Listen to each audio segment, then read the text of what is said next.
Week 3, here we go. If you're back watching with me again, I hope that some of my advice from week 2 worked out for you. Again, I've got some starts, sits, and sleepers for week 3, starting with quarterbacks, and then we'll go to running backs, wide receivers, and then I'll give you my 8-team parlay. And if there's anybody out there who stopped watching after week 2, you're probably a Bills fan or a Browns fan, and that's your own fault. Baby, I'm sorry. I'm not sorry. Baby, I'm sorry.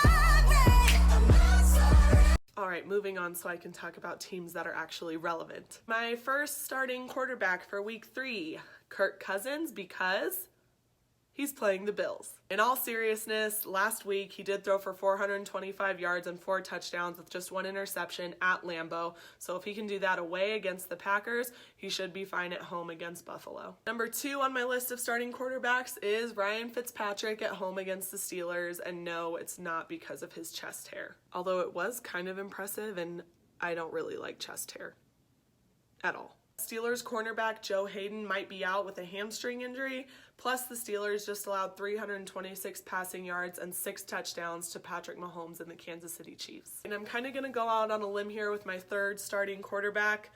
I know he just got back, but I'm going to go with Carson Wentz at home against Indianapolis. If the Eagles think he's ready to go, that's good enough for me. I personally don't have him in my league, but if I did, I think I'd make the decision to start him this week, especially against a Colts defense that's going to be at Philly. I feel like the Eagles will make smart enough decisions offensively that he'll really be able to shine. On the other side of that, I have Andrew Luck as my first sit for week 3. Philly just got embarrassed by Ryan Fitzpatrick and the Tampa Bay Buccaneers, so I'm expecting them to come back really strong defensively, especially at home. My next sit for week 3 is actually one of my quarterbacks in my league. I'm going to go ahead and sit Phillip Rivers this week. He's going to be going against the Rams, which is a solid defense. Also, their defensive coordinator, Wade Phillips, formerly with the Broncos, knows Phillip Rivers well, and historically, Rivers doesn't usually do well against a Wade Phillips-led defense. My last quarterback sit for week 3 is Derek Carr at Miami, and no, it's not just because I hate the Raiders. Derek Carr just hasn't looked that impressive this season. The Raiders are on back-to-back road games, and this Miami defense hasn't allowed multiple passing touchdowns in a game in their last 7 matchups. My 2 sleepers for this week are going to be Blake Bortles at home against Tennessee and Andy Dalton away at Carolina. Moving on to running backs. My best start and running back matchup this week is going to be Jordan Howard at Arizona. The Cardinals defense has allowed 5 total touchdowns and the most fantasy points to opposing running backs. Not only that, but with Khalil Mack leading the Bears defense, I'm expecting the Bears offense to be on the field for the majority of the game. Shout out to John Gruden for getting Khalil Mack out of the AFC West. Bye! Then he's going to sit there in his post-game interview and talk about how they need to work on the pass rush. What? And Oakland paid you $100 million to make this decision? I mean, I've got 3 jobs already, but I'll make poor decisions for half the price. Okay, I'm done. Giovanni Bernard at Carolina, and you can actually look for him for a start for the next 2 to 4 weeks as Joe Mixon is out with a knee injury.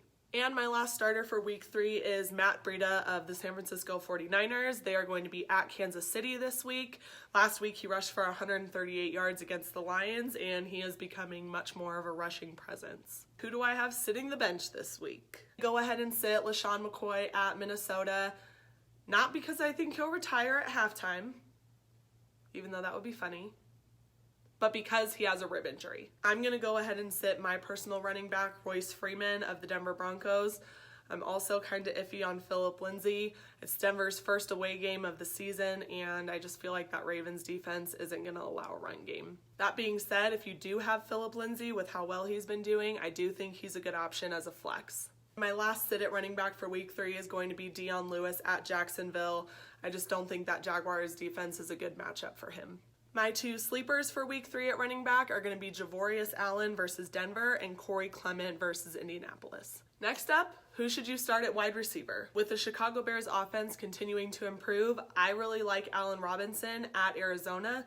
I feel like he's due for a touchdown, and it's likely to come against that Cardinals defense. I like Nelson Aguilar against the Indianapolis Colts. That Colts defense struggles anyway, especially in the slot. My last start at wide receiver for week 3 is going to be Quincy Enunwa. The Jets are at Cleveland on Thursday night, and so far Quincy appears to be Sam Darnold's favorite target. Plus, I'm just going to go ahead and say start anyone playing the Bills or the Browns.